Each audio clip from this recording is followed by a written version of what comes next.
Hello everyone and welcome back to Canning Coffee. Here we have this beautiful Ceado grinder that was brought here just to get a good cleaning. So that's what we did. We just disassembled the entire thing and deep clean. We went through all these little parts that you're gonna see right here. Let me see if it focuses. Perfect. We end up cleaning all around here, making sure there's not all coffee or anything. We polish it a bit inside. We remove the burrs and clean them individually. We clean these screws as well.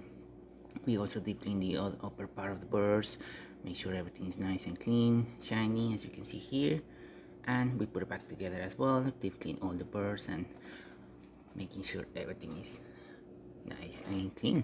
And that's what we did, put it back together, and yeah, we just gave it a good clean.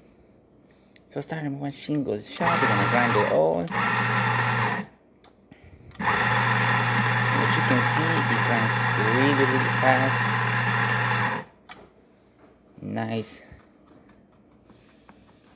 Nicely grind. Excellent quantity. Just working great.